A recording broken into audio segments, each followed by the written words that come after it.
Assalamu alaikum, everyone. Today we're continuing from verse 187, Surah Baqarah, inshallah. أعوذ بالله من الشيطان الرجيم. بسم الله الرحمن الرحيم. أحل لكم ليلة الصيام الرفث إلى نسائكم هن لباس لكم وأنتم لباس لهن علم الله أنكم كنتم تختانون أنفسكم فتاب عليكم وعفى عنكم فالآن باشروهن وابتغوا ما كتب الله لكم وكلوا واشربوا حتى يتبين لكم الخيط الأبيض من الخيط الأسود من الفجر ثم أتموا الصيام إلى الليل ولا تباشروهن وأنتم عاكفون في المساجد تلك حدود الله فلا تقربوها كذلك يبين الله آياته للناس لعلهم يتقون ولا تأكلوا أموالكم بينكم بالباطل وتدلوا بها إلى الحكام لتأكلوا فريقا من أموال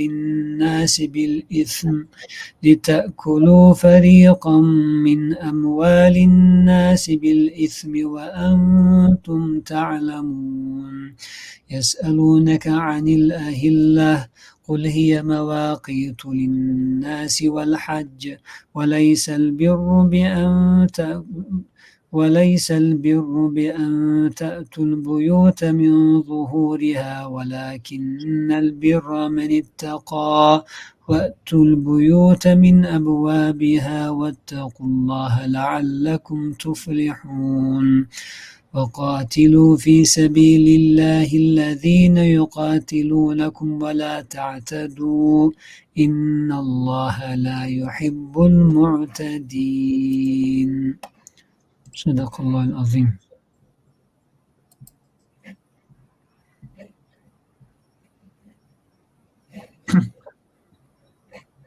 You're on mute, Ustadh Saeed. Apologies for that. So these ayat, of course, follow from the ayat of Siyam that we had read and pondered on a little bit last week. So almost like a completion of those ahkam or an addendum or clarifying a particular point which arose and, arguably, as we'll see in the discussions from the Mufassirin, replacing certain rulings that existed. So regarding the nights of Ramadan, Allah Azza wa Jalla says, you believers are permitted to lie with your wives during the nights of the fast. They are as garments to you as you are to them. God was aware that you were betraying yourselves, so he turned to you in mercy and pardoned you. Now you can lie with them, seek what God has ordained for you, and eat and drink until the white thread of dawn becomes distinct from the black. Then fast until nightfall. Do not lie with them during the nights of your devotional retreat in the mosques. These are the bounds set by God, so do not go near them. In this way, God makes his revelations clear to people so that they may guard themselves against doing wrong. Do not eat up your property wrongfully, nor use it to bribe judges, intending sinfully and knowingly to eat up parts of other people's property. They ask your Prophet about the crescent moons. Say, they show people the months and mark the pilgrimage. Goodness does not lie in entering houses by the back door. The truly good person is the one who is mindful of God, so enter your houses by their main doors, and be mindful of God, so that you may prosper. Fight in God's cause against those who fight you, but do not overstep the limits. God does not love those who overstep the limits. So we have a sequence of issues and rulings that are brought up. There is some connection that I'm sure we will ponder on, inshallah, as we go through them.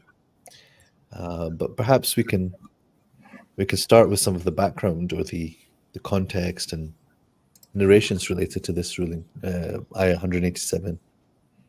Yeah. There's a few different things that comes through in Ibn Kathir. The first part is, I mean, I've looked at the Diyanat tafsir as well. I was just a bit curious as to how it approached it. But in Ibn Kathir, it actually says that that this ayat is actually a relief for the Muslims by ending the practice that was observed in the early years of Islam. Apparently, they would eat and drink and have intercourse only until Isha, and then if they sleep and they wake up, that they couldn't eat or they couldn't have intercourse, even though it was before Fajr kicked in. So there's also reports, one about Qais bin Sirma al-Ansari, radiallahu anh. He was fasting one day and he comes home. He's working on the farm, quite intensive. He comes back and asks for food from his wife. She says, "I don't have any food." Then she goes, "Let me try to find some." When she goes away, he falls asleep, and then again, the Isha kicks in, so he doesn't eat. Then the next day, middle of the day, he actually loses consciousness because he couldn't eat, and again, it's laborsome work. There's also from Ibn Abbas radiallahu anh, he says that like in the month of Ramadan, after Muslims would pray Isha, they would not touch their woman until the next night. And then he says that like some Muslims, including Umar ibn Khattab radiallahu anh, touched or had intercourse with his wife, and they complained to the Prophet ﷺ, and after that this verse was revealed. So that's Ibn Abbas radiallahu anh talking about it.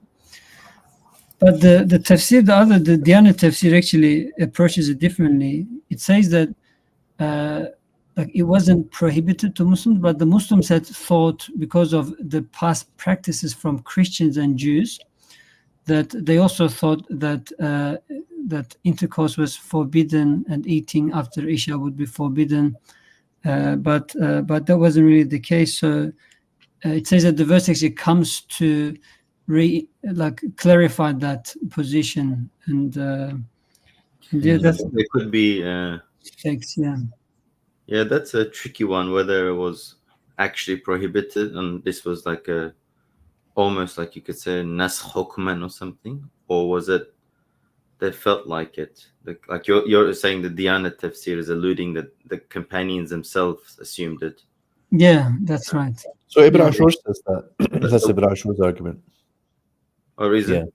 Yeah. Okay. Yeah. So I don't know which sources, perhaps the Imam Bukhari said the word itself, uhilla lakum, it has been made halal for you, almost gives the feeling that as if it was haram beforehand. But if you take the phrase, and Allah knew that you would commit treason to yourselves, maybe according to the interpretation you've just put forward, according to your own assumptions, that has to be put in brackets, perhaps. I'm assuming. Almost, yeah. But so these words can be taken in more than one way. So there are certain things that do give the impression of there was a prohibition, which then was lifted. So uhilla, uhilla lakum at-tayyibat. Allah Azza says all tayyibat are made lawful for you. They have been made lawful for you. So this doesn't mean that tayyibat were muharrama and then made permissible. So the word in itself doesn't demand there is a prior prohibition, but certain things do point that way. So فَالْآنَ بَاشِرُهُنَّ, you have that as well. So if you take that at face value, it means that you haven't been doing so. And tab Allahu alaykum. Yeah, but that is not actually. So again, the ayah doesn't say. Does it say this? Tab Allahu alaykum. No, I said it wrongly. So, in other ayat, we have things like this. خفف الله عنكم, علم أن فيكم ضعفا, etc. So there is those are. Taba alaykum wa afa ankum. Sorry, that's what it says. Taba alaykum wa afa ankum. So I have to see how does Ibn Ashur I'm not saying I'm not going against it, but I'm just saying because of Yeah. these wordings, like you But are what I'm like, saying is about certain things, you can read it in this way, or there's another way to understand. Because al-ana bashiruhunna can just mean like because you haven't been doing so. So now the ruling is clear for you. So then we have got what else? تختانون أنفسكم, could imply, that you had been doing something wrong, but it also can, even without putting brackets as such, just how do you understand the word itself? That you were behaving in a way that you were sneaking around doing something because you thought that it was illicit, even though in and of itself there was nothing wrong with it. So you were still behaving in that way. Or you see it as, كنتم تنسبون أنفسكم إلى الخيانة, that you were thinking, you're blaming yourself and you were feeling guilty about something which was not in itself illicit. So there are certainly narrations that support the view that it was I think similar to what you said, Ustadh Sohaib, like the Diyanat Tafsir also mentions, like they put these prohibitions on themselves, but then they themselves went against those prohibitions, and in return they repented, and it says that Allah's accepting repentance is that repentance. So it's referring to that. But yeah.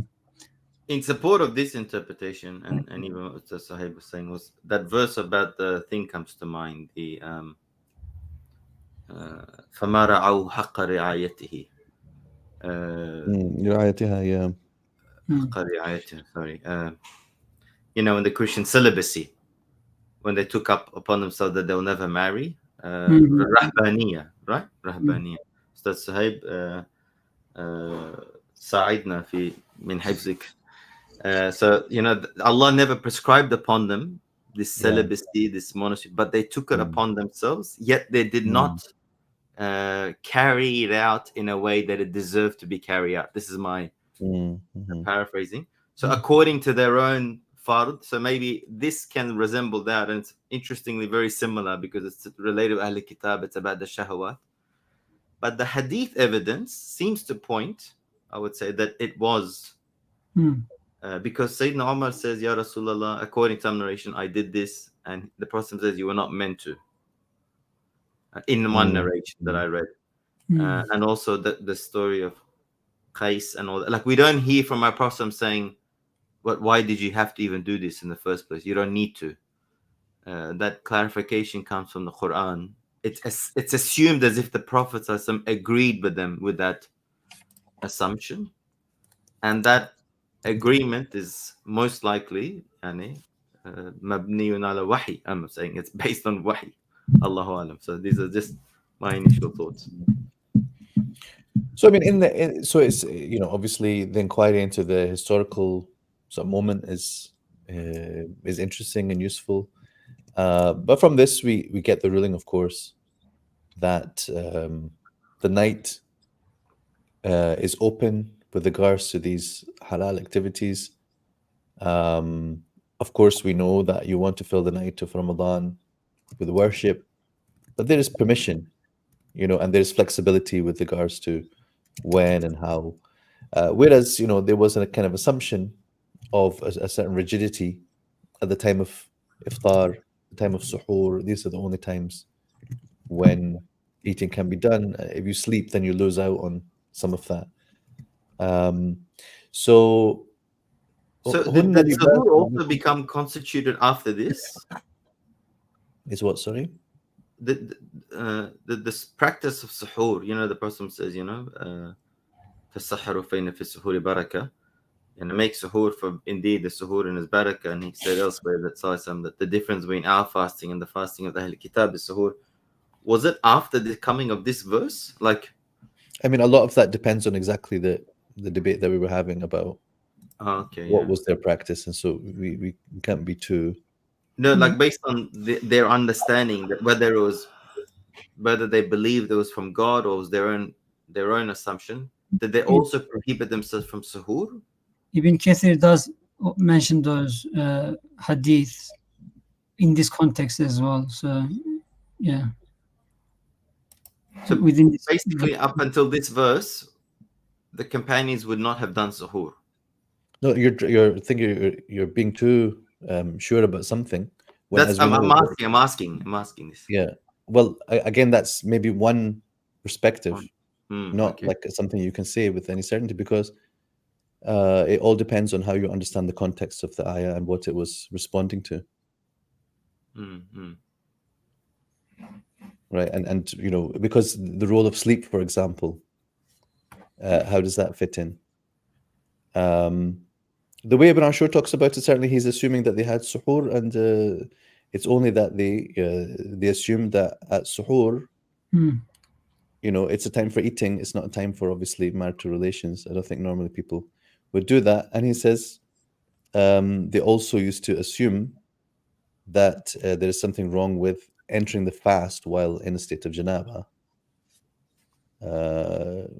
which I don't know if all these schools agree, but this is permitted. You know, then to obviously perform your bath in order to pray Fajr, but not in and of itself wrong to be in a state of janaba when the fast begins.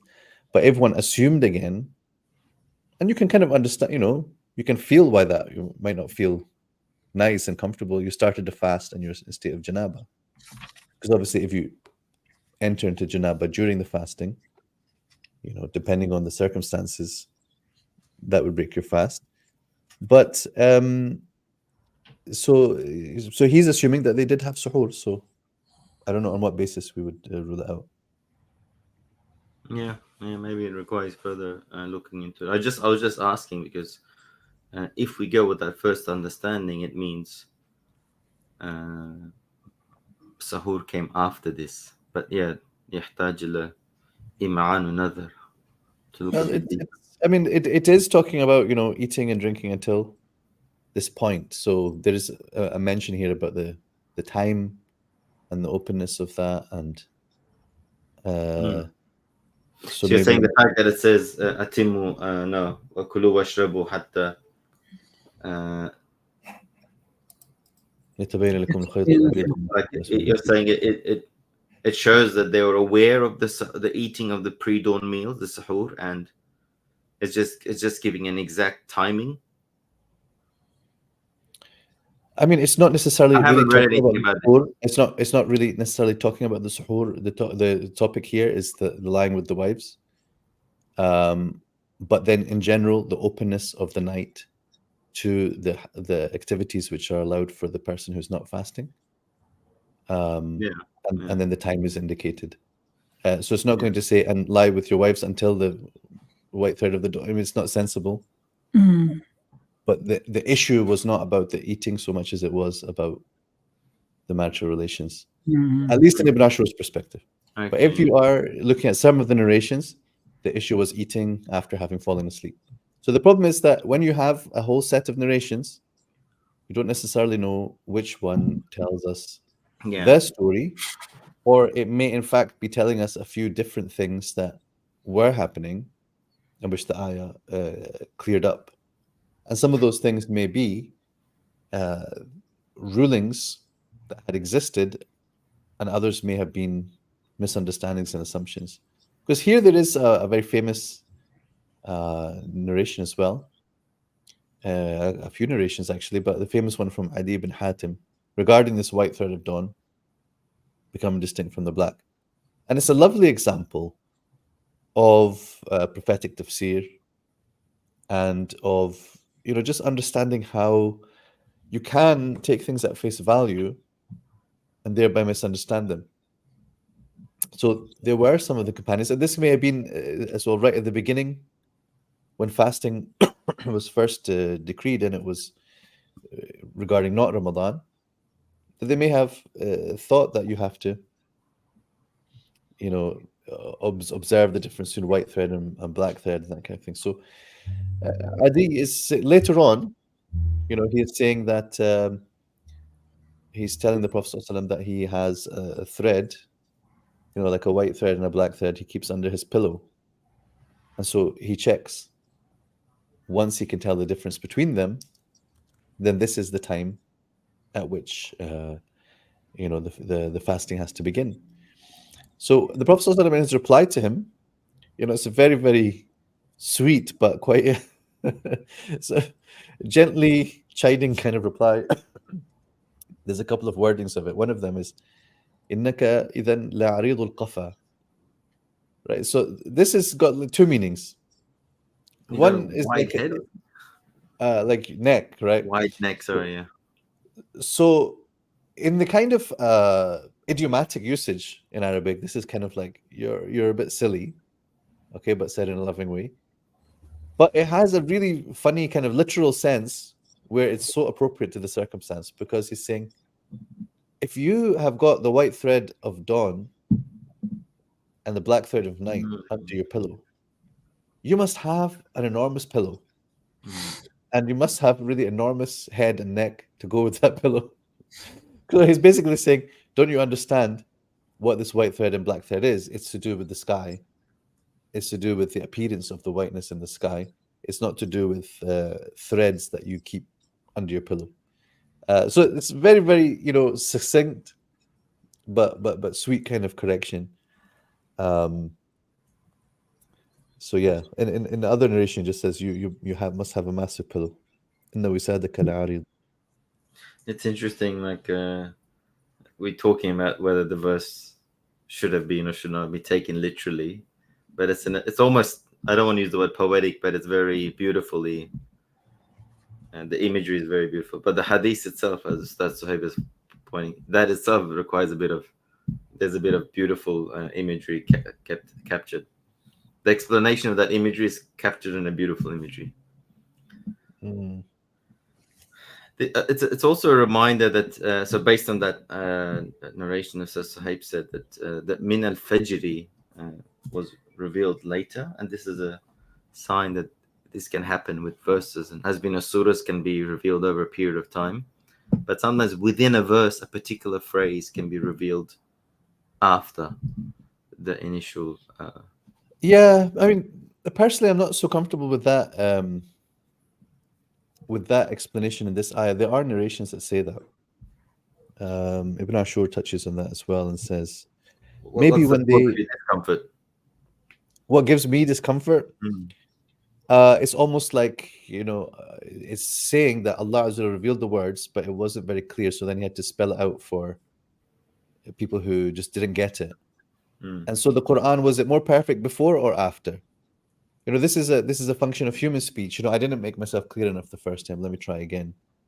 So is it more perfect without it because this was the intended wording, and then Allah had to reveal words for Adi ibn Hatim, right? Or is it more perfect after the revelation? In which case, why was it not revealed that way the first time? I think people are too casual with this kind of thing, right? Yeah, I think if it leads to that understanding, it's definitely, that understanding is problematic and to begin with. But then the whole concept of nas can be objected to on those grounds as well. It doesn't matter whether it's within a verse or a second verse. No, but then it's not a change in the ruling. The point is here, al-khayt al-abyad min al-khayt al-aswad was always meant to be min al-fajr, but then people didn't get it. So that proposition is then Allah revealed min al-fajri. So we have like other examples of this as well, like when that other examples can be objected to as well, So the point is, like, certain things, of course, are mentioned in our books, but they're not certainties at all, right? In this case, for example, Ibn Ashur says what's happened here is it's a riwayah bil ma'na. In the hadith, when they're saying then after that min al-fajr came, they mean hatta yatabayna lakum al-khayt al-abyad. All that came after, not the specific words min al-fajr. And it can be that certain people, when they heard the narration, then they took it that way and then passed it on in that way. The issues of riwayah bil ma'na. And it's in issues of asbab nuzul and things like this, as we can see, there's a lot that is extremely uncertain about asbab nuzul. So it's like that is one version of it that's certainly known. Yeah. I mean, I thought to myself as well whether the verse is based on two occasions of revelation, but like you said, it's a bit hard to tell because it's either based on Sayyidina Umar's story radiallahu anhu, or as Ustadh Ahmet mentioned, Qais radiallahu anhu's story. I think I was reading that Imam Qurtubi chooses it to be based on Sayyidina Omar's story, given the primariness, that the first thing that's mentioned is the being intimate with your partners. So even though the second part alludes to eating and drinking, but the first part is about being intimate with your partners. But sometimes it can be based on both as well, and this often happens, like Ustadh Sohaib saying, sometimes two totally different occasions of revelation are mentioned, and they're not always the strongest of sources, and scholars sometimes choose one over the other based on sanad strength, and then sometimes not sanad strength based on rational arguments or evidence within the Quranic text as well, that which one can be pointed to. So as for where the verse can be, if it leads to that, then that could be seen as a problematic thing. However, like there is this other verses, غَيْرُ أُولِي الدَّرَرِ غَيْرُ أُولِي الدَّرَرِ, in that verse from Surah Nisa where Allah says, Yeah, but the fact there's another narration about it happening doesn't strengthen it being correct. It just means that there's other situations it's claimed. There's no like Quranic proof that happened. I know. I'm not saying that's an evidence for this verse, but like people should know that there are occasions that there are narrations about within verses certain words being revealed extra. Yeah, and there are narrations about this, but yeah, it's clear that I think Ibn Ashur doesn't take that, and Ustadh Sohaib being one of his most proud students and well, bear in mind that again, my PhD research is tafsir al-Quran bil-Quran, so I'm very interested in the idea of the Quran doing tafsir of the Quran, and that would include, if we like, the category where Allah sends down the tafsir to add to the ayah.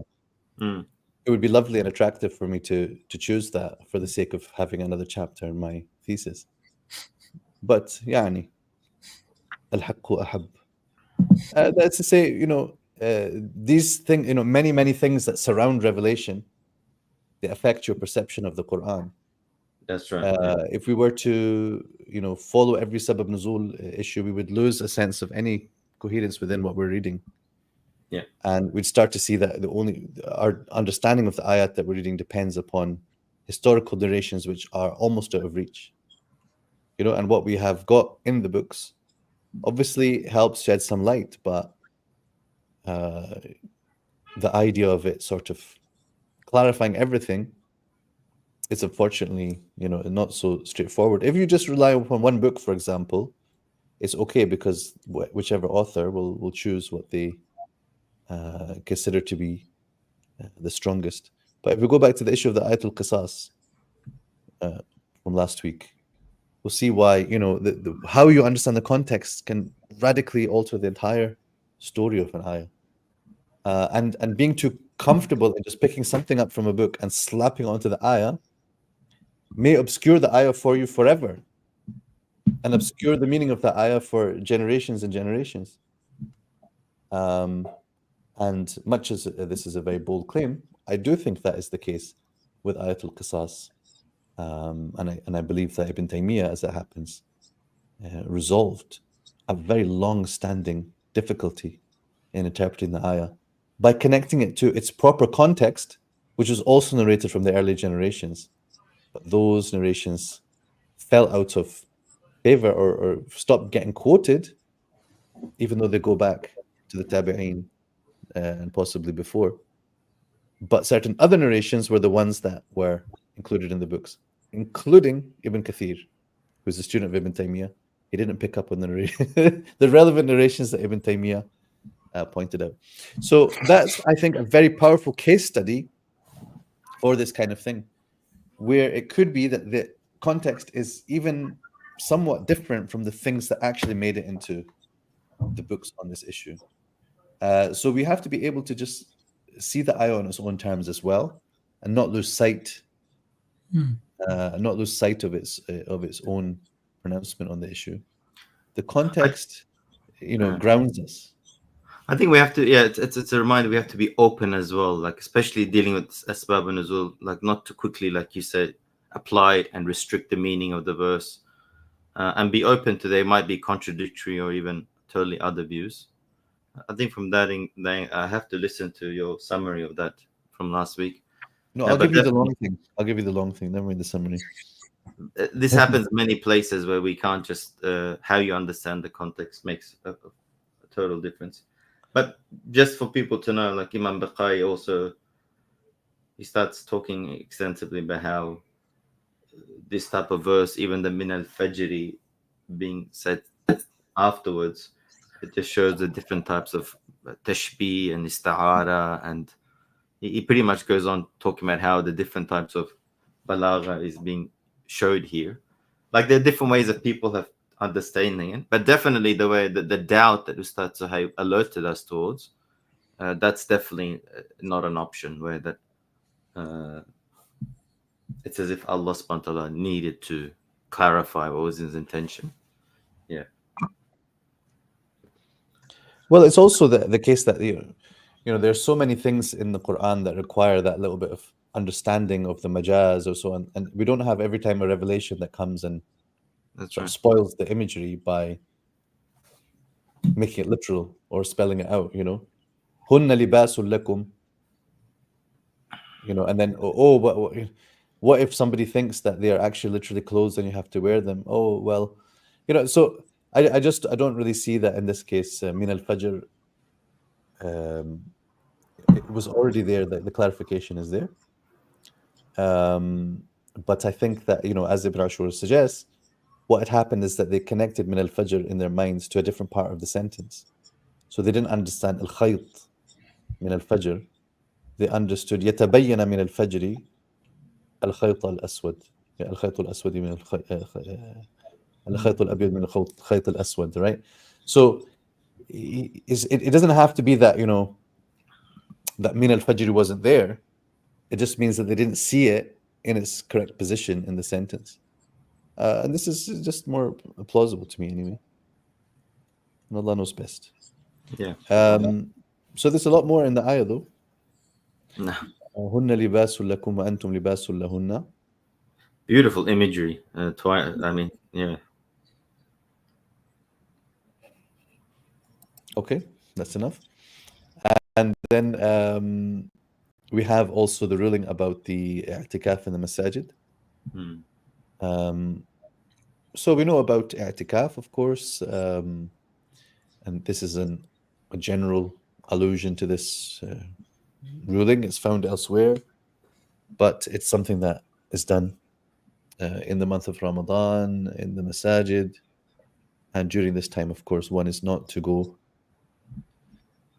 I think this translation helps to make that clearer what is meant. Do not lie with them during the nights of your devotional retreat, because obviously, if you take it very literally, again, you're thinking, of course, nobody would be doing that in the masajid, right? So, the understanding being, when you devote yourself for i'tikaf, this is, you are swearing off this for that time being.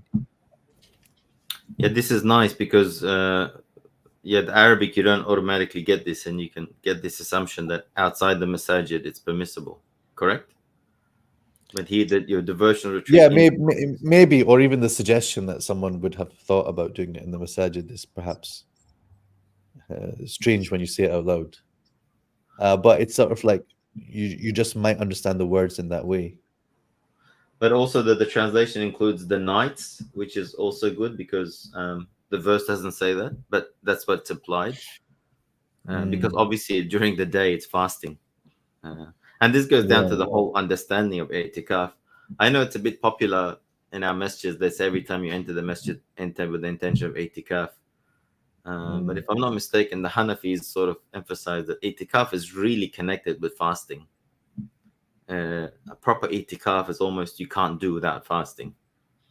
So yeah, the verse doesn't say the nights, but the translation puts it nicely. So because people can leave the mosque, when they're in i'tikaf. When these days there are bathrooms in the masjid, so you don't need to. But in the past, you would have to leave the mosque to answer the call of nature. Yeah, so that's it.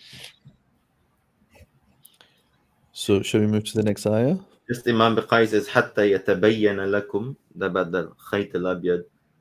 I think it was from Harrali who was quoting. There's a bit of takalluf in there. Yatabayyana, he was saying, because it's a bit hard to distinguish between the two, as opposed to if it was just yabinu or become clear. So there has to be a bit of an effort and difficulty. And also just another warning, Ustadh Sohaib might like this one. Sometimes the narrations, when you read about the timing of when the fasting begins, it almost implies like that the companions ate all the way till it was very bright, like just before sunrise. And we have to be careful when we read those narrations, because there's many other narrations and put together. That's why these days when we fast, we do this. And these two Fajr Sadeq and Fajr Kadhib, the false dawn and the true dawn. Personally, I've tried looking at it. It's very difficult. I don't know if any one of you have actually tried seeing that vertical light as opposed to horizontal. It's very difficult for me to tell. Very, very difficult. Almost, I must admit.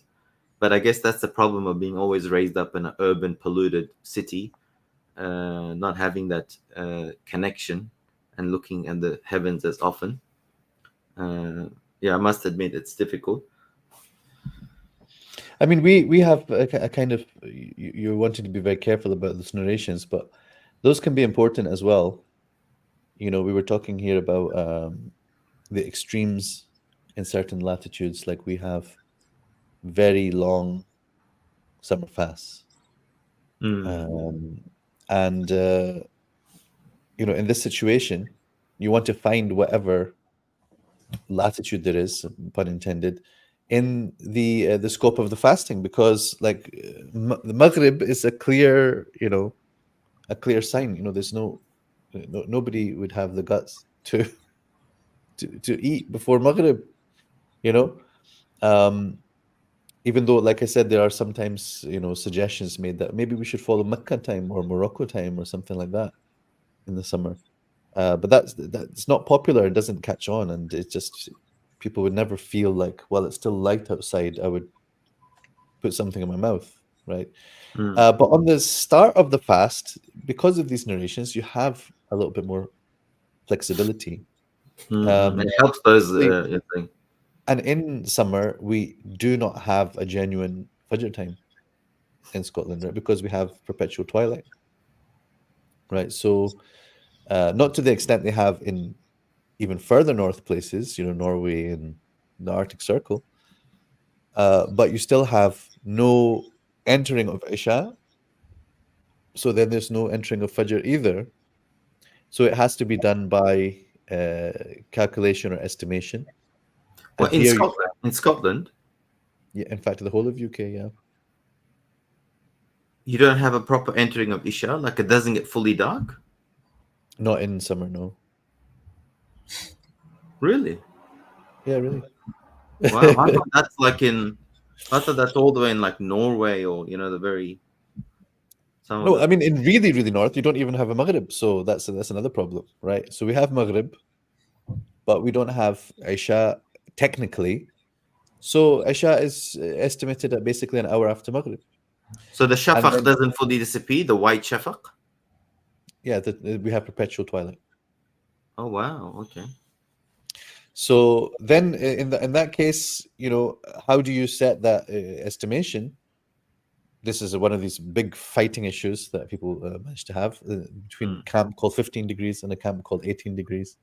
But generally, you know, if you know, it's not, there are reasons to suggest this or that, but of course, one of the motivating factors has to be about making it fastable for people, and that would imply a later time. What is this? Of course, then you've got this situation of, you know, how do I be cautious about this? But am I going to be more cautious about the fasting or about the prayer? These become now in kind of competition, because if you want to be cautious about the fasting, then you set your Fajr earlier, but then you're praying earlier and it may not have entered into Fajr time yet. So if you want to be cautious about the prayer, you want to delay the prayer until you know, somewhat close to sunrise. But then are you delaying your fasting past the time of Imsak? So on these things, you know, it's okay for there to be different perspectives among the scholars. But sometimes these narrations at least help you to establish that, look, if we choose this or we choose that, there is at least a precedent for this. There are Yeah. those who did this amongst the Sahaba. The deen is built on ease. Maybe there's a need in certain contexts and places to take a certain perspective that is more conducive to our situation. And in other places, they can be more cautious overall. They don't have to fast 20 hours. So the difference between 20 and 21 hours or 20 and 19 hours could be significant for a lot of people. Mm-hmm. Well, thank you for enlightening us on that issue. I didn't know it was that much in the UK as well. That's a good pun there. There we go. I was going to say a pun. I'm following your footsteps. The accidental ones are the best. So then, of course, we have got this ayah now, which comes back to issues to do with money. We did encounter before this about the leaving a bequest, the wasiyah. So issues of money, they come up progressively here in this passage in Surah al-Baqarah. We're going to encounter later things about charity. We're going to encounter things about riba, right, about usury and interest. So here again, there's a background as to what they were doing in Jahiliyyah, maybe some specific forms of financial oppression that were at play. But what you get from the ayah is, first of all, a general prohibition of eating up your property. What it means is each other's property, right? And maybe the translation is not so clear here. Do not eat up each other's property wrongfully, because there's no sense in which really I think it applies to your own. وَلَا تَأْكُلُوا أَمْوَالَكُمْ بَيْنَكُمْ بِالْبَاطِلِ. So the بَيْنَكُمْ here means each other. I will actually change that. But then in particular, using it to bribe judges. So we can understand then, and there are some, again, stories and narrations around this, that they used to, if someone was judging between two disputing parties, you give some kickback to the judge in order to rule in your favor, and then you get what was actually rightfully the other person's. So then the ayah is making clear that anything that you consume of that, it is haram, regardless, right? So there's a prohibition then, of course, of being that kind of judge who would take the bribes, but that's by indication. But more directly, don't use your money in order to, obtain more things that you have no right to take. Ibn Kathir mentions that this is for a person who is indebted, but then there's no evidence for the loan that is taken. So he goes to the authorities and he argues that he doesn't own anything.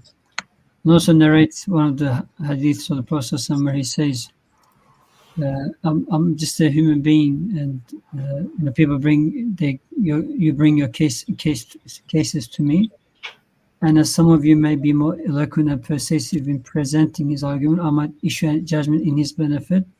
So I give a Muslim's right to another. I'm really giving him a piece of fire, so he should not take it.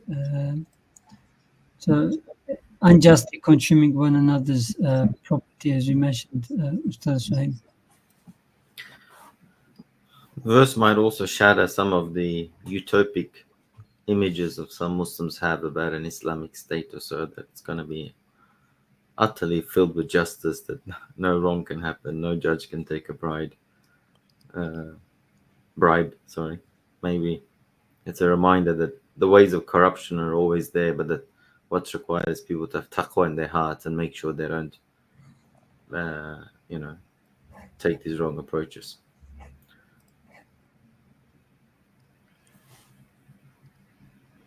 It's interesting that the word al-hukam is there. So what? So you're thinking about the relevance to the Muslims, of course, that is actually the Muslims are addressed here. But the background of it, who would have been the hukam at the time of revelation?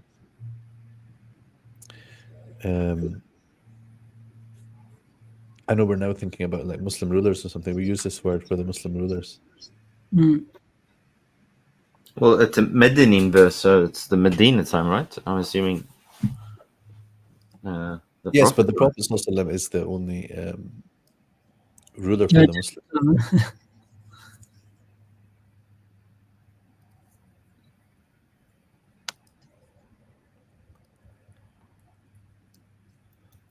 Could you expand on that, Sohaib? How would you?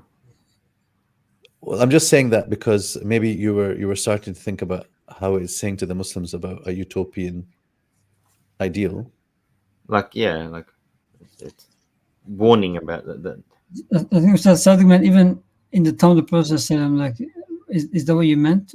No, I'm just saying that, hukam and like judges and all that are sometimes they can be manipulated and used in a bad way, regardless of whether it's under a particular ism, whether it's democracy, capitalism, or khalifatism, or whatever the ism is.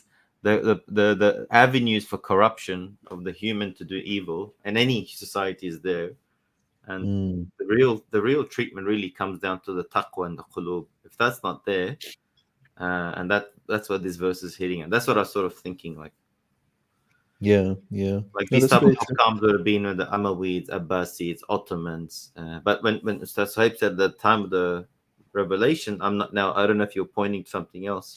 All I'm saying is that I'm saying this, we shouldn't rush to use the word al-hukam as it came to be used like in current Arabic, right? So at that time there weren't Muslim rulers, right? So what they were judges who judged on different things. They might be arbitrators, mediators, and not specifically among the Muslims. So the ayah is talking about practices of Jahiliyyah and forbidding Muslims from engaging in that in any way. Right? Here, the Hakim is usually the ruler, right? But the word for the image that came to my mind was the Qadi more than the ruler. Well, yeah, that's what I'm clarifying. I'm just saying that we shouldn't think of it in the modern usage of hukam. Right? Okay. Because we don't use that word. We don't use the word hukam for judges. That's we right. use it for rulers. For rulers, Hakim, yeah. True. And it would apply the same context of revelation, Ustadh Ahmed, on this from Ibn Kathir? No, I didn't come across anything.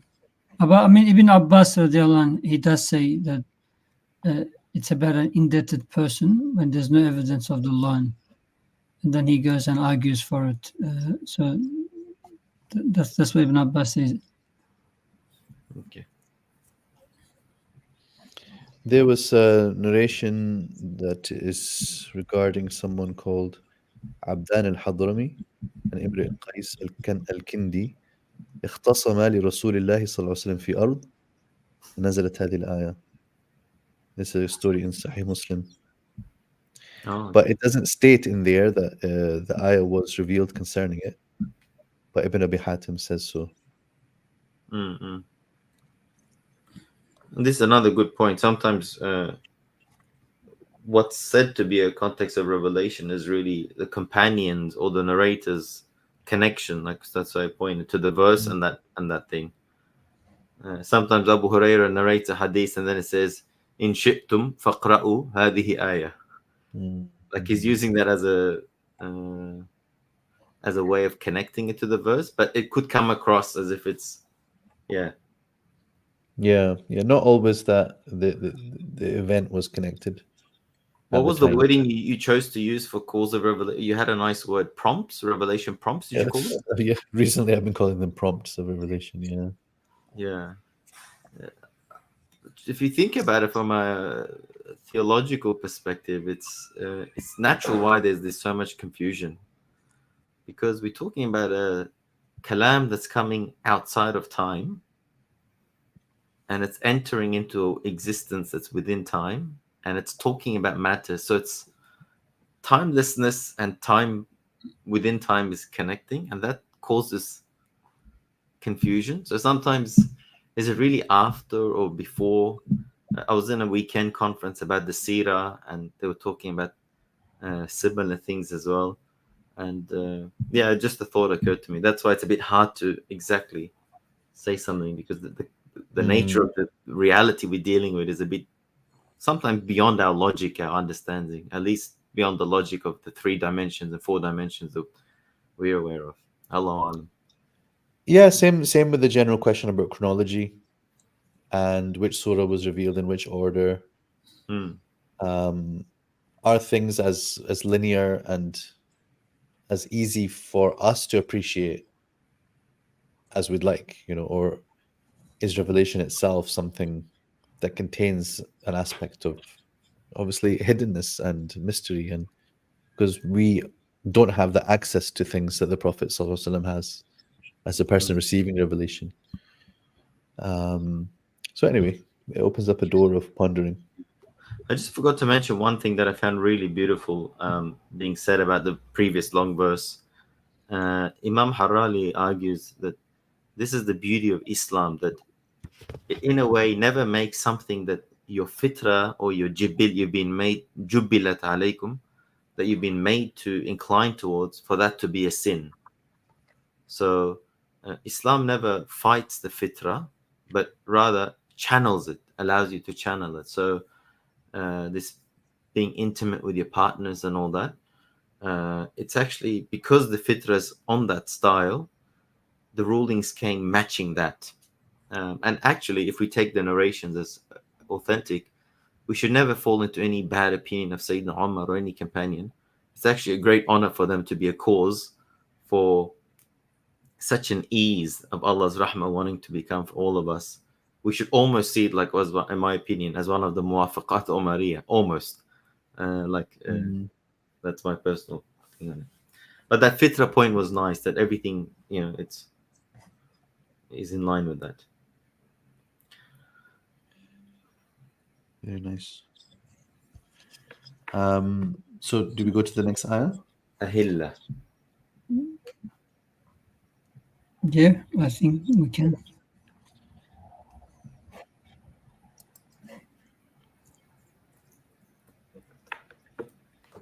But nobody wants to go first, huh? So yeah, go ahead. Yeah, I can. No problem. So again, there's a narration from Ibn Abbas radiallahu anhu. He says the people asked the Prophet about the crescent moon, and he says that thereafter this ayah was revealed. And al-Barra as well, he says during the time of Jahiliyyah they used to enter the house from the back, I guess, continuing towards the end of the verse. They used to enter the house from the back upon assuming the ihram. But again, related to him, the Ansari used to enter the house from the back when they returned from a journey. Again, so there's different asbab and nuzul here too for the ayah, and he says that thereafter Allah revealed the following ayah. But Ibn Kathir mentions that in terms of the ahilla, it marks the time for acts of worship such as Hajj, and also things like iddah and so forth as well. So those are just from quick summaries from Ibn Kathir.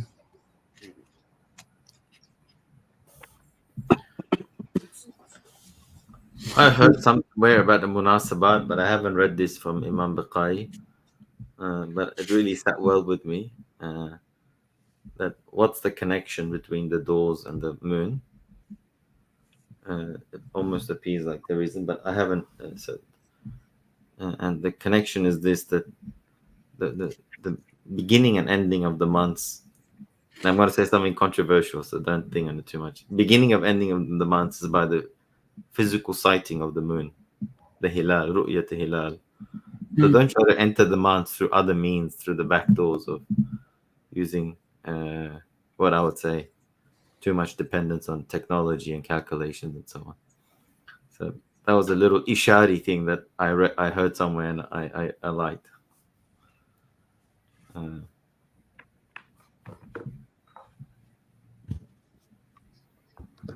The Diana doesn't say much different as well, like along the similar lines as to what Ibn, I guess I had quoted from Ibn Kathir.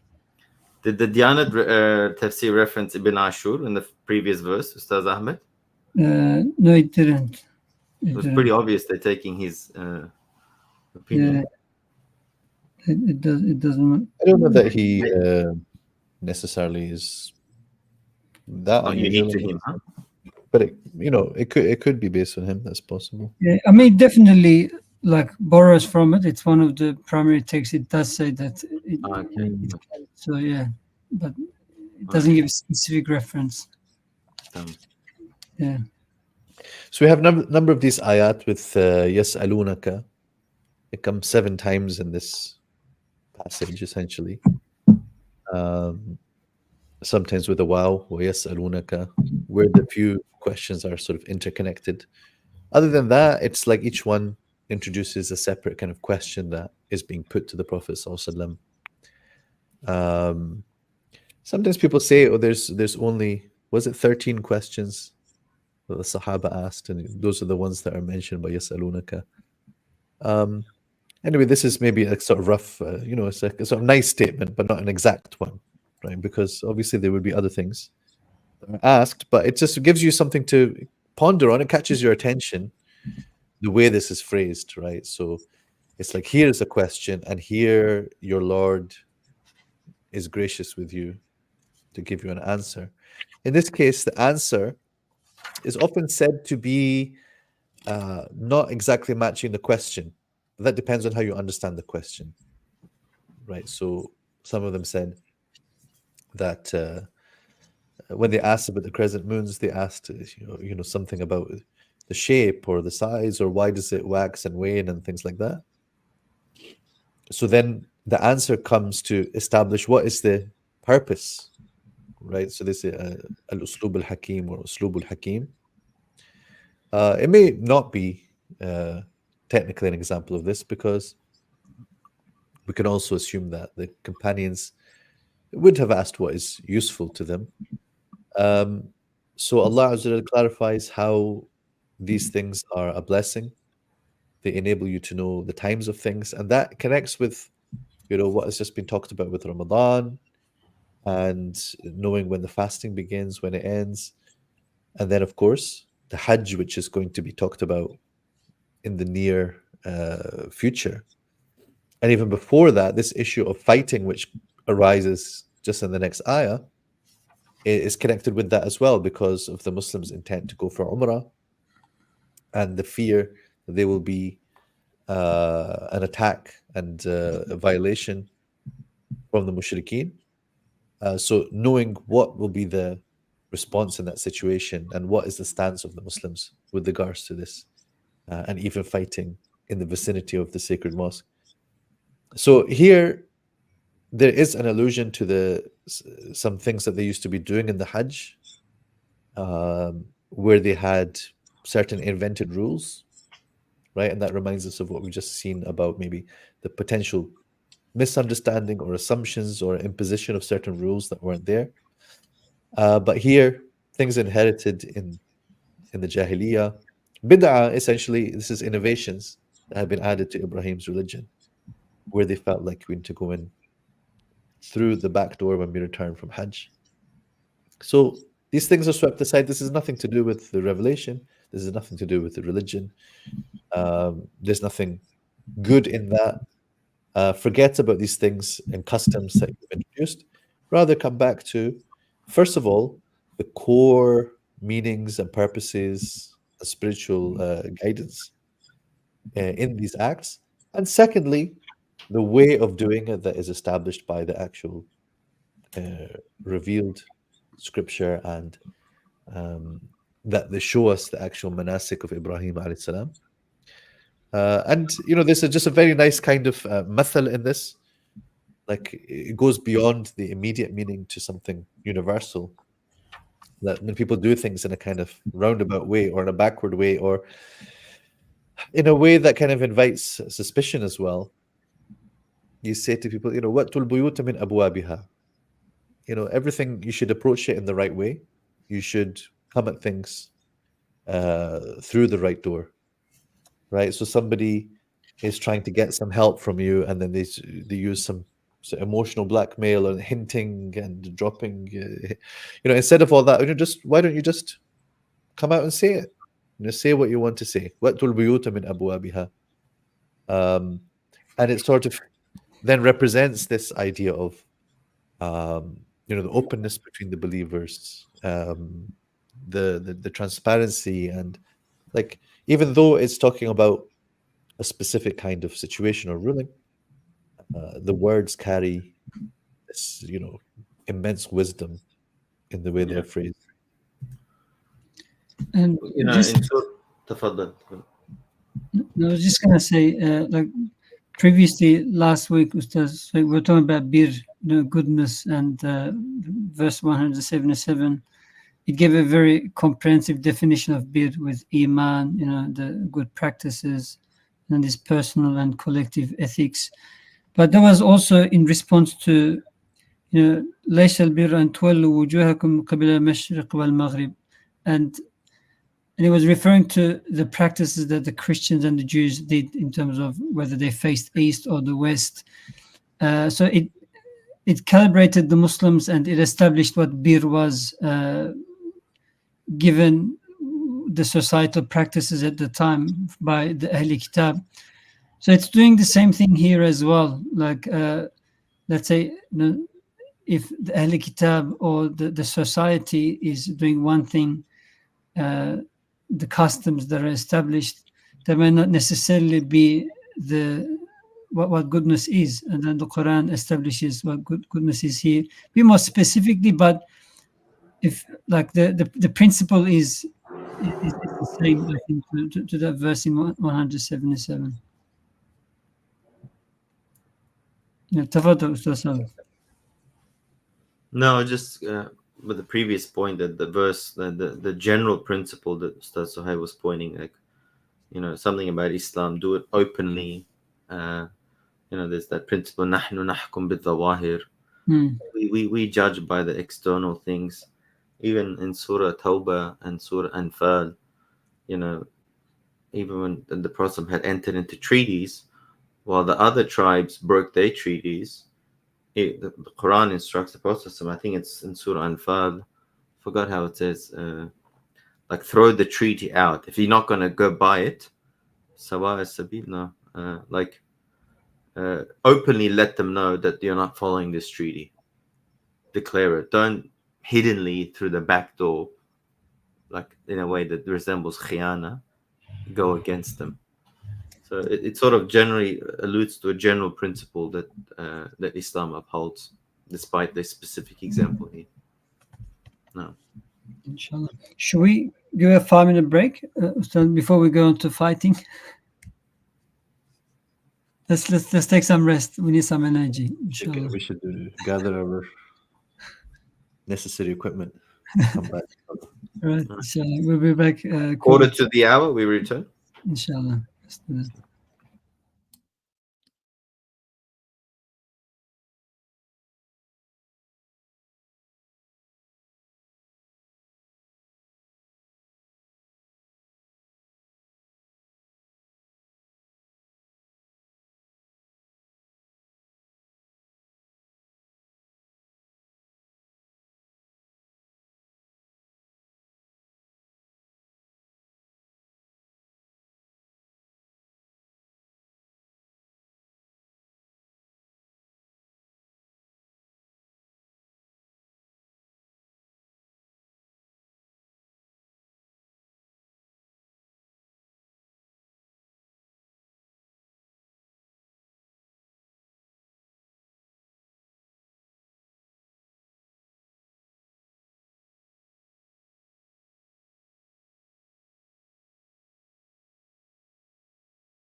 Does Ahmed?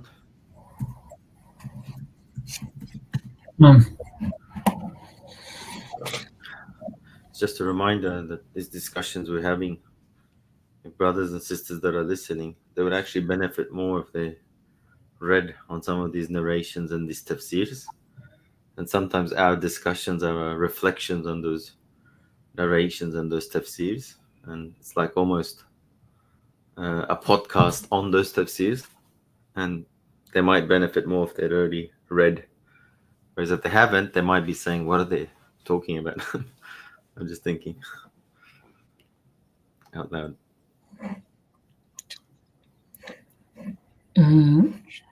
Should we recite the second page? Sohaib, you're a hamil al-Qur'an, صح, Ustadh? Here I've got it in my hand. وفي صدرك كمان. Alhamdulillah. Right, shall we go to read the next page? No. All right. I'll pull up the translation as well.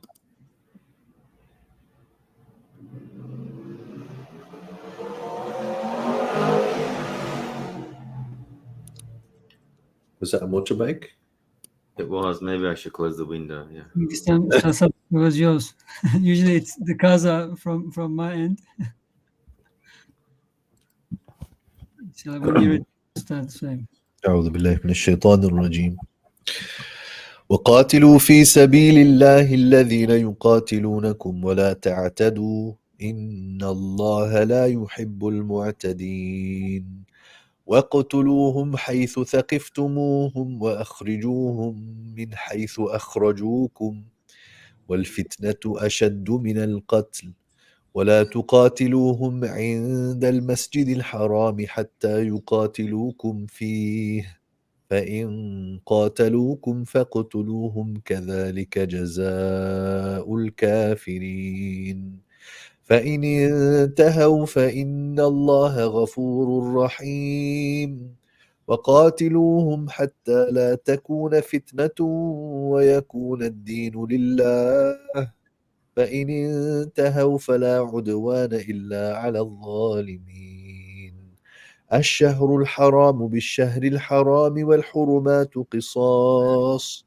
فمن اعتدى عليكم فاعتدوا عليه بمثل ما اعتدى عليكم واتقوا الله واعلموا أن الله مع المتقين وأنفقوا في سبيل الله ولا تلقوا بأيديكم إلى التهلكة وأحسنوا إن الله يحب المحسنين وأتموا الحج والعمرة لله فإن أحصرتم فما استيسر من الهدي ولا تحلقوا رؤوسكم حتى يبلغ الهدي محله فمن كان منكم مريضا أو به أذى من رأسه ففدية من صيام أو صدقة أو نسك فإذا أمنتم فمن تمتع بالعمرة إلى الحج فما استيسر من الهدي فمن لم يجد فصيام 3 أيام في الحج و7 إذا رجعتم تلك 10 كاملة ذلك لمن لم يكن أهله حاضر المسجد الحرام واتقوا الله واعلموا أن الله شديد العقاب. I should have said no because of the block nose. All right, so do I need to do a share screen again? Oh, we've got it here. So this is a continuation of what we had been reading. So referring is probably important just to fighting God's cause against those who fight you, but do not overstep the limits. God does not love those who overstep the limits. Kill them wherever you encounter them and drive them out from where they drove you out, for persecution is more serious than killing. Do not fight them at the sacred mosque unless they fight you there. If they do fight you, kill them. This is what such disbelievers deserve. But if they stop, then God is most forgiving and merciful. Fight them until there is no more persecution and worship is devoted to God. If they cease hostilities, there can be no further hostility except towards aggressors. A sacred month for a sacred month. Violation of sanctity calls for fair retribution. So if anyone commits aggression against you, attack him as he attacked you, but be mindful of God and know that he is with those who are mindful of him. Spend in God's cause and do not contribute to your destruction with your own hands, but do good, for God loves those who do good. Complete the pilgrimages, major and minor, for the sake of God. If you are prevented from doing so, then send whatever offering for sacrifice you can afford, and do not shave your heads until the offering has reached the place of sacrifice. If any of you is ill or has an ailment of the scalp, he should compensate by fasting or feeding the poor or offering sacrifice. When you are in safety, anyone wishing to take a break between the minor pilgrimage and the major must make whatever offering he can afford. If he lacks the means, he should fast for 3 days during the pilgrimage and 7 days on his return, making 10 days in all. This applies to those whose household is not near the sacred mosque. Always be mindful of God and be aware that he is stern in his retribution. There's a lot of narrations referring to these verses. Maybe I could just start with a few, Ustadh. Now, the first one is from Abu Aliyah. He says that this was the first ayah about fighting that was revealed in Medina, and ever since it was revealed, the Prophet ﷺ used to fight only those who fought him and avoided non-combatants. And Hassan al-Basri actually, he says that this includes mutilating the dead, theft, killing women, children, and all people who do not participate in warfare, killing priests and residents of house of worship, burning down trees and killing animals. So like the part where he says do not go into transgression. There's also a hadith as well from the Prophet ﷺ where it says, fight for the sake of Allah and fight those who disbelieve in Allah. Fight, but do not steal, commit treachery, mutilate, or kill a child, or those who reside in house of worship. So this is recording in Muslim. Now, when it comes to this term fitna, Ibn Kathir, he quotes like Qatada. He says that the fitna refers to polytheism, shirk. There's also like narration from Ibn Umar radiallahu anhu when the turmoil takes place and people are fighting each other. Ibn Umar is asked to fight, but he says, and they recite this verse. He says, no, like we fought during time of the Prophet ﷺ, to remove fitna, which was shirk, which was polytheism. It doesn't apply. No, now he says something along those lines. Yeah.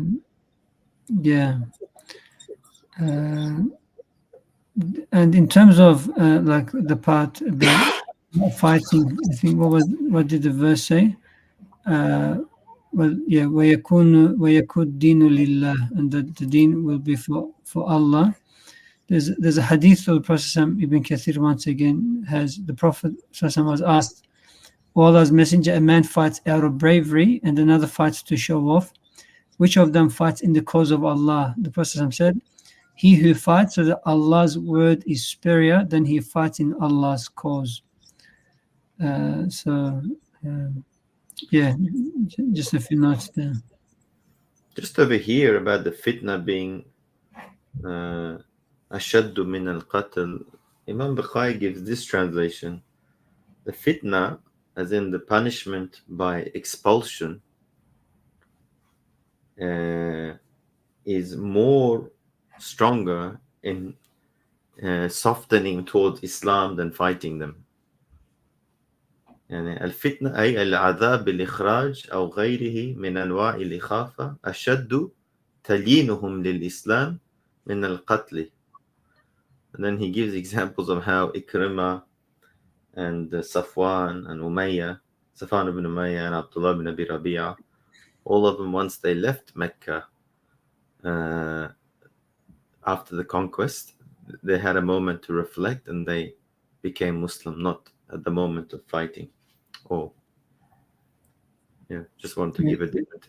Even Kathir says that like again it goes back to that meaning shirk. Like shirk is worse than killing. And yeah, but Ustadh Saib, the translation is persecution for, I guess, for the word fitna in birth occasions as well. You're on mute, I think. There we are. Yeah. So yes, it's a sensitive word, Yeah. and naturally these ayat, invite a lot of discussion and clarification in our current times, in our current situation, understanding things historically and as revelation and guidance. Obviously, there are people who would just pluck an ayah, out of its context, just take something like this and then say, okay, this is a general meaning in the Quran. And it didn't help that we've split this over 2 pages. So them obviously is a pronoun, right? So it's referring back to something that was just talked about, alladhina yuqatilunakum. As you mentioned, some do say that this is the first ayah which gave permission to fight. Some say it was the one in Surah Al-Hajj, أُذِنَ لِلَّذِينَ يُقَاتَلُونَ بِأَنَّهُمْ ظُلِمُوا. Yeah. That permission has been granted to those who are being fought because of the fact that they have been wronged. So obviously the impulse here is one of fighting back. The impulse is one of defense. That doesn't mean always, that this indicates a position of weakness and so on, but it just means, were it not for the fact that people fought you, it would have been better that there is no fighting. It is not in itself, how people use the word holy war, right? So war in itself doesn't contain holiness, right? But what is holy, and where the praise exists in the Quranic discourse is for those who put their lives on the line for the sake of God, for the sake of truth, for the sake of right, for the sake of justice. And so they are rewarded with all those stations of forgiveness. And the martyrs are, we came across the ayat before which indicated towards the fighting that was about to take place at Badr. So to prepare to give your life in the way of God. So naturally there needs to be a call that wakens the soul and encourages that soul to go forth and to put themselves in danger, right, for the higher purpose, for the sake of defending this religion, defending the Prophet ﷺ, defending then and eventually cleansing the house of Allah, which has just been praised, and Ibrahim alayhi salam has raised it up and established the Hajj and everything. And how the situation is just now, the people controlling it are not going to let you just casually walk in and remove all the shirk that they have piled up there. You're going to need to have a victory over them, and that victory doesn't have to be in all senses military. In the end, the conquest of Mecca was military, but it was so much more complex than that. But Muslims needed to be able to establish themselves as a force and having strength and backing and having alliances and having demonstrated, having inflicted some defeats upon the Meccans. So here at this point, what we can understand from the kind of sequence of the revelations is that this is more like an instruction of what to do if you encounter the mushrikeen presenting an obstacle to you as you go about your rightful business, which had been agreed with them as well, to carry out the Umrah. But you are going to start thinking about things like, okay, like people were worried about what happens in the night of Ramadan. You are going to think, rightly, you're going to think surely we can't fight there, in the environs of the sacred mosque. So then the ayat are spelling out that if you are pushed to that situation where you have to do that, then do that.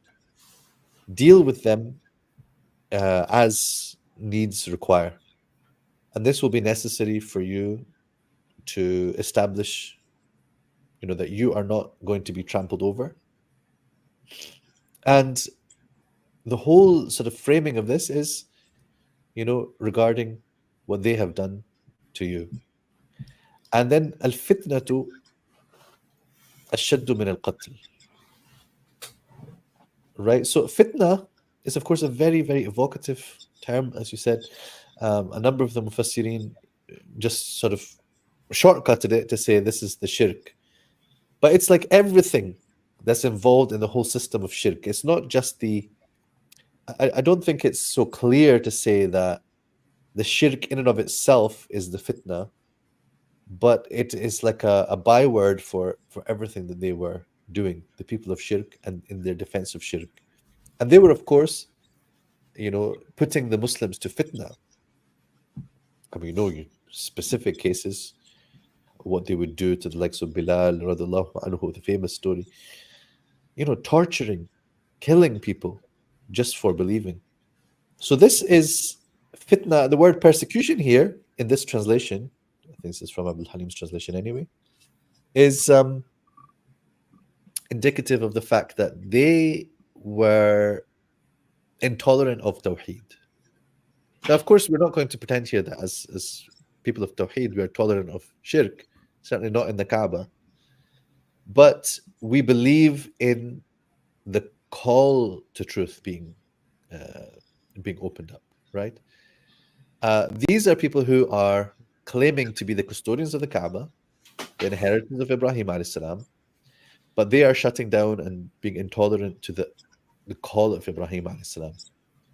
And people saying, let's go back to the way of Ibrahim. Nobody can make any case that Ibrahim alayhi salam was a polytheist or would approve of what they're doing. So they're being forced now to accept that the call of Islam will rise. And people are going to hear it and people are going to accept it. But of course, what they try to do is place barriers in defense of their shirk. So this perhaps is a clearer reference to what the fitna is that has to be removed. And this is then seeing the ayat of fighting as about clearing the way for the da'wah to proceed. Right? Because, one expression that one of my teachers in Al-Azhar used, just very simply, he said that al-Islam da'watun tahmihi quwwatun. Right? So it's an invitation, but it is guarded and protected by some power. Right? So the idea of Islam spread by the sword, etc., obviously this is a kind of smear. But the fact is, you will not find in front of you everyone throwing roses and laying out the red carpet for you. You may have to actually you will have to ensure that you have strength behind you, because you are going to encounter those who get in the way of this da'wah. So in general, the fighting that took place was to ensure, it might be a little bit too rosy and apologetic to say in order to ensure religious freedom, right? But essentially, that was what's required. That was the environment that was required in order for the message of Islam to be heard. As for what you want to then think now about how we should see the world today, some Muslims are not ready for this conversation. So in a way, you have to encourage an environment of open dialogue, and it's kind of like fair's fair to a certain extent, right? I'm not saying that we should allow missionaries in Mecca and Medina or something. What I'm saying is, we living in the kind of societies that we're in, we depend upon a certain openness and certain freedom. So that's me speaking from a kind of Western perspective. But you would find scholars who understand these ayat along these lines that Islam was removing all the the taghut systems that were shutting down people's ability to choose religion. Right? Even to hear religion. I mean, just the confidence of the Islamic messages. When people hear it, they will want it. So our priority is to just make sure that it gets heard, and that's what at Hudaybiyah, the Prophet ﷺ was willing to accept certain concessions for the higher purpose that he knows that through this people will hear the message of Islam. Sorry, Ustadh Ahmed. No, I was just saying, like, even for people to hear the message of Islam, because like one of the justifications for offensive, jihad is that the place cannot be opened, cannot be accessed to convey the message of Islam. So if it cannot be conveyed, it cannot be heard. But nowadays, especially in the West, like, it's very open. Everyone preaches what they want. There's all these different isms, ideologies, etc. So yeah, it is. We need to engage in open conversations and be ready for that as well. Like Imam Saeed Nursi, one of the late scholars, rahimahullah, he says the sword has gone back into its sheath. Like, it's time for rhetoric, and he does mention that in Akhir Zaman, rhetoric will be like the most powerful tool. So that's what we need to master nowadays, perhaps. Yeah, I wanted to say lafud dafuka to Ustadh Sohaib. Sometimes when you're trying to explain the Quran and its essence and the real religious rights, universal rights that it's there for, these days it's because Muslims are so don't want to be apologetic, and you're almost scared of getting a reaction from your own Muslim brothers and sisters. So you can't even sometimes say the true ethics that you think the Quran is trying to establish, just for the fear of being, too apologetic. So, but I totally agree that here, like the fitna meaning that hatta la takuna fitnatun, Imam Bukhari gives this meaning that there's no fitna where anyone is forced from Ahl Islam to leave Islam because of his religion, or is forced to leave his home, or his wealth is taken away from him. So the fundamental right of religion, his property and wealth, is not taken away from him. So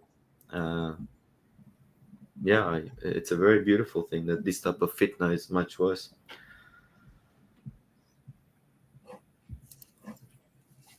As for maybe allowing Christians or Jews before that, maybe Muslims need to allow freedom of speech in the Muslim countries, hurriyat al-ta'bir, or whatever it's called. So the scholars have a right to right the wrongs, and right the wrongs, speak up. But I don't see Imam Bukhari giving the meaning of shirk for fitna. I think it's a bit like Ustadh Sohaib alluded to, slightly simplistic, perhaps. Allahu Alam. Yeah, the Diyanat Tafsir also kind of focuses on. Actually, it goes on to a few pages of fitna and how it's used in the Quran. Like, it's mentioned 34 times apparently, and some 20 odd derivatives. It's used in very different contexts. Sometimes it's social fitna, sometimes it's political fitna, sometimes there's, and even in the hadith, there's fitna from Dajjal, Masih, and all these things are mentioned as well. But it does say that it's all like the possible destruction actions of the disbelievers and the mushriks to cause similar damage to what you mentioned, Ustadh Sadeq. Yeah, and sometimes the verses are clear. This is relating to the people of Mecca. It's non-Muslims. I say this because sometimes these principles, like our qawa'id in Islam, like that there not be any fitna, or there's a beautiful qawa'id, you don't try to see gain if it means, if jalb al-masalih entails with it gaining benefit entails repelling evil, well, the repelling evil is given priority. But there's another principle, and I'm stepping outside of tafsir genre here, that a little bit of darar is tolerated for a greater good. And this is a qaida that's used normally in financial transactions. A little bit of darar, harm, is tolerated for the greater good. When this is taken and applied in a non-financial way, in a political way, or in a way that breaches basic human rights, some people have understood it like this in a very wrong way. Sacrificing individual rights is tolerated for the greater good of the government. And that is a very, in my perspective, very dangerous and satanic way of just doing anything to allow any wrong just for this.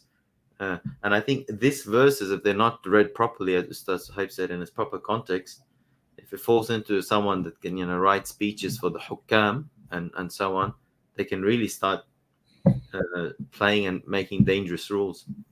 That because fitna, to remove fitna, I can do killing. You know what I mean? And especially if they're referring to a social fitna, whereas this verse, there's a lot of wrong application of this. Good point. Should we move on?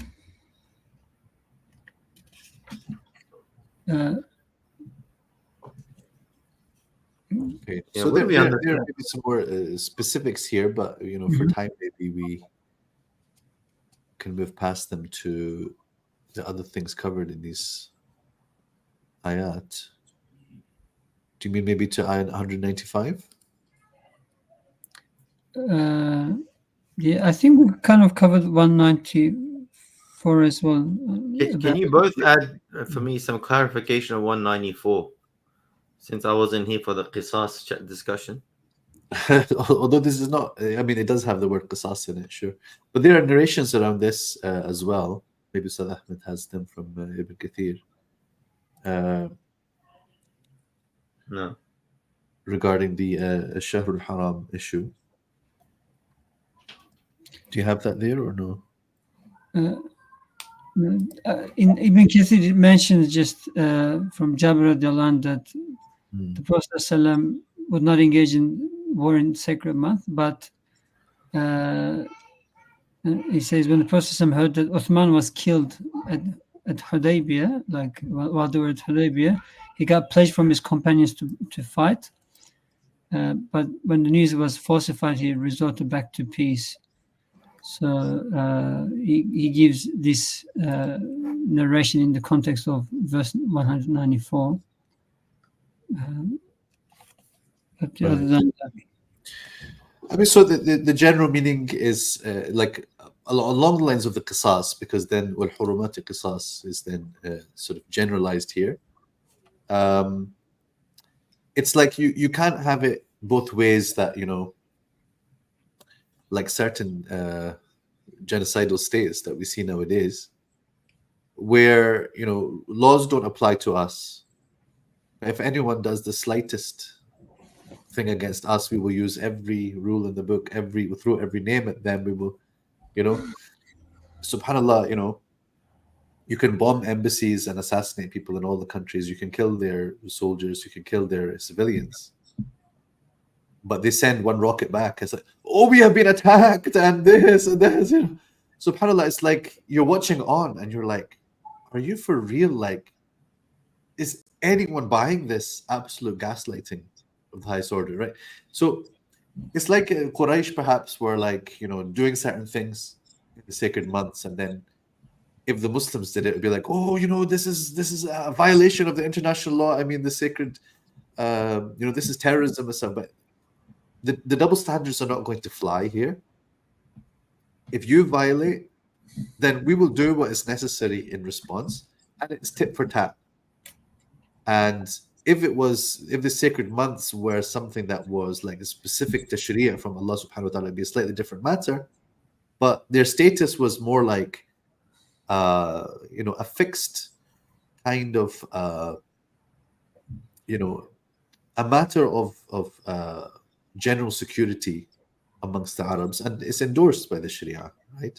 then there's some discussion as to what is the status now of these sacred months, but I certainly saw that Sheikh al-Qaradawi, for example, in his Fiqh al-Jihad book, he argued that we should consider these to be sacred. Like we should consider that, that should be observed. But many would just simply say, well, that was something at the time, and after that, war is generalized to all times. But anyway, sorry, Ustadh, I was gonna say, yeah, go on. Just like the Quran, like just previously as well, وَلَا تَعْتَدُوا, right? Do not transgress in the previous fighting verse. And here as well, it says, but attack him as he attacked you and be mindful of God. Always puts limit, like when it comes to fighting, just ensures that the Muslims have limits. Like as you mentioned, this, genocidal states that we are seeing, they have no limits. And we also know from one of the narrations, one of the signs of hypocrite is when he is hostile, he exceeds in what he does. So, but the Quran always puts limits for the Muslims in this case, regulates them. Yeah, no, that's important to point out. So I don't want someone to. So the basic understanding is that if they attack you in the month of Haram, you can attack as well in the month of Haram. Al-Hurumatu Qisas. Is that the meaning? So it depends on the narrations that you are basing this on, because some understood that because Quraysh had blocked them in Hudaybiyah, year 6, and then they can't come back the following year. So the meaning is this month which you have entered in is a replacement for that one which you had been blocked in.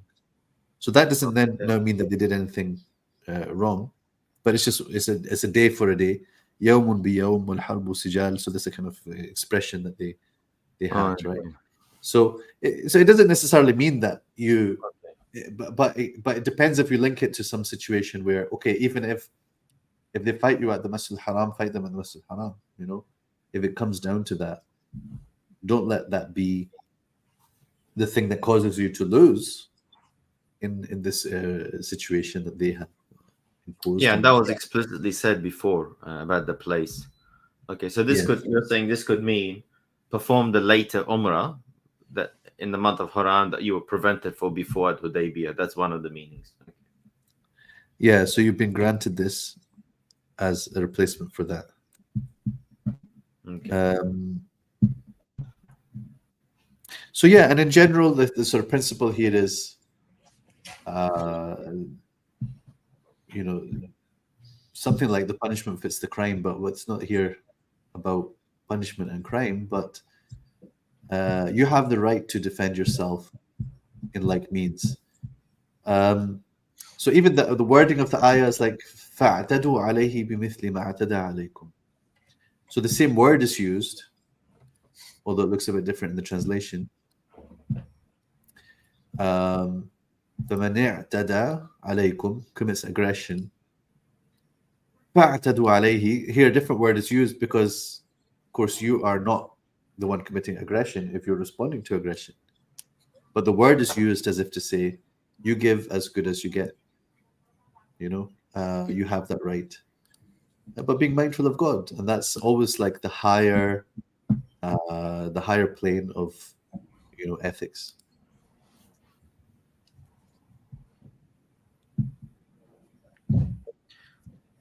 And here, I think, isn't there like this thing of muqabala in the Quran, like nasi Allah fa'ansahum, Yeah, mushakala, yeah. Mushakala. So it doesn't literally mean aggress against them, but if they've attacked you, you attack in like manner. With still within the bounds of the Islamic law. Yeah.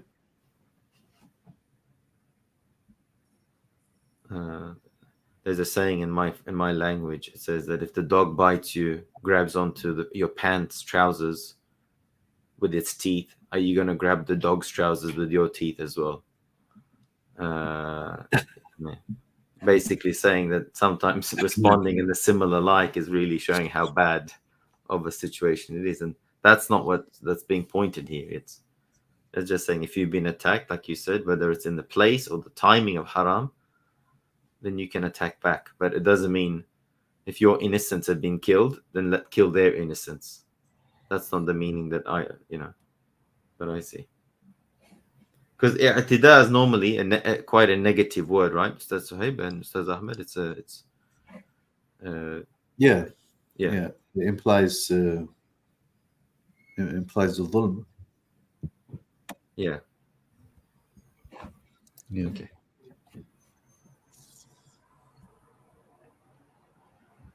سمي اعتداء مشاكلة تقوية لعزائمهم.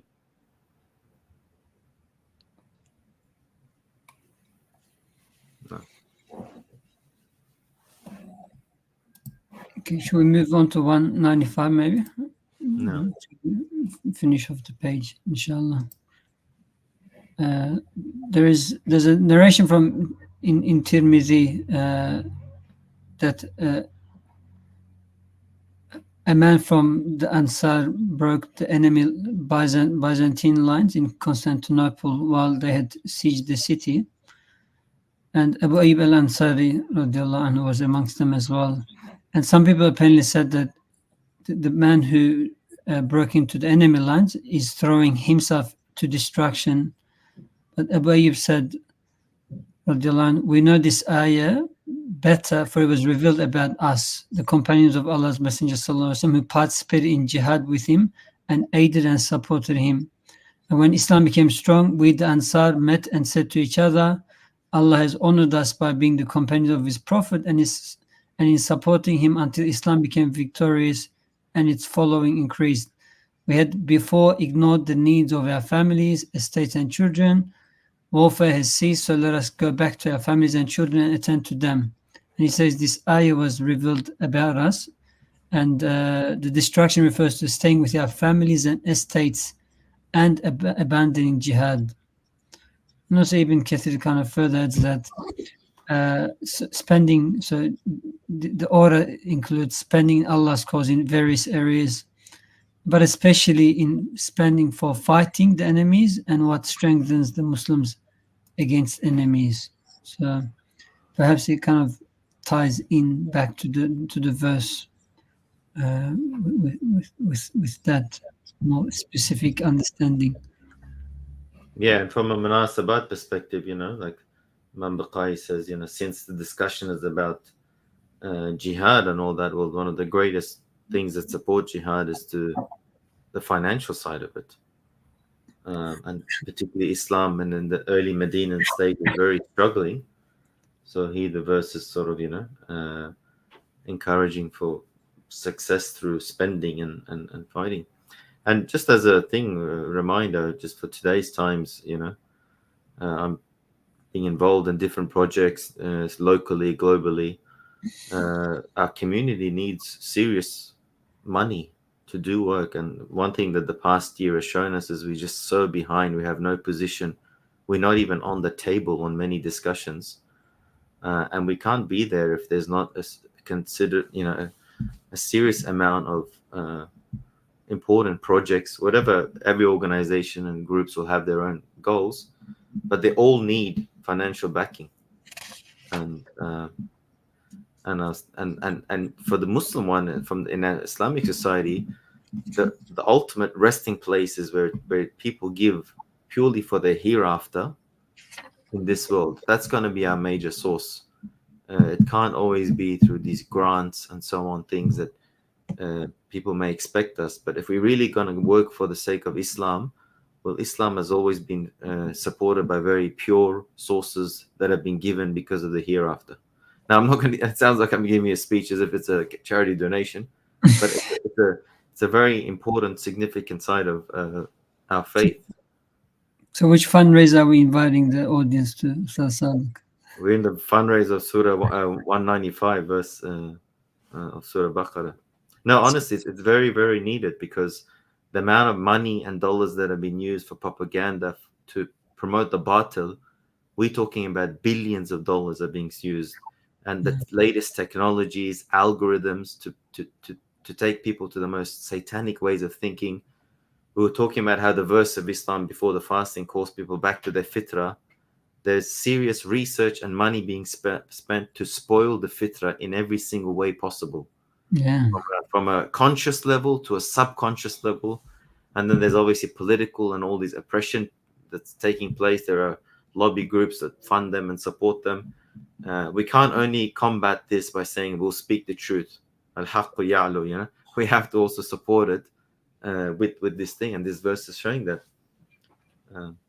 Which usually is the harder part, to support and to use your money, your wealth, your energy.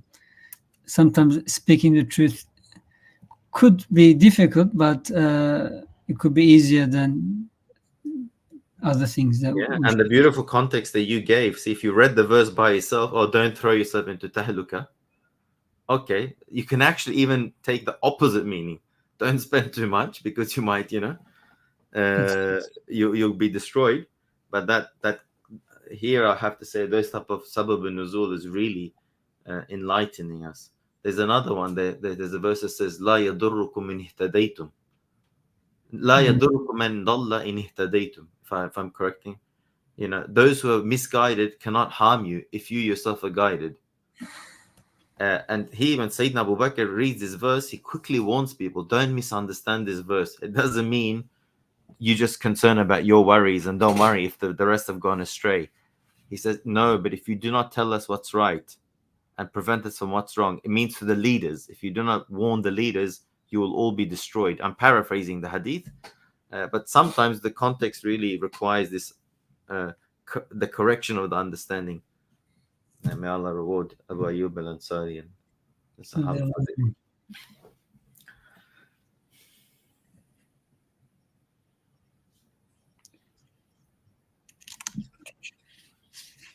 You're on mute, Ustadh Saeed. Only if you could lip read. I've been trying to save you from various coughs and splutters and sneezes. So much. So we can. I think we probably need to pick up on the join this verse to the other Hajj ayat. We'll cover next time, inshallah. Okay. The bumper session, inshallah. Just Ustadh Sohaib's illness reminded me, may Allah give him shifa, but this verse 196, some people read portions of this verse when someone is sick, particularly intense headaches. I've heard some people read this over people with other verses as well. I'm not claiming any hadith, marfu, or anything about this, but some people just do a tabarruk and yeah, it's got munasabah. No, inshallah.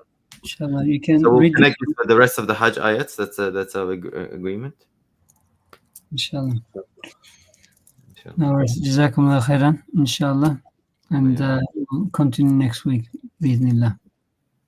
Next week, just as a reminder, I think there'll be time changes in UK, right? But we're not being affected. Our timing stays consistent. That already happened. Yeah. Oh, it's already happened. Okay. Yeah. I had to get up earlier today. There's no more Isha. No, we have Isha now. I so you're going back to. That's why. Yeah, fleet. Inshallah. Okay. So Ahmed, we just argue about moon sighting, but it looks like in England they have many other debates. Sun sighting as well. Well, in America, the Qibla is also a source of debate. Do you follow the? So yeah. Not here, fortunately. On Qibla. Okay. So far, don't give anyone any ideas of something to fight about. Yeah. One less is better for us. All right. Assalamu alaikum. Alaikum salam.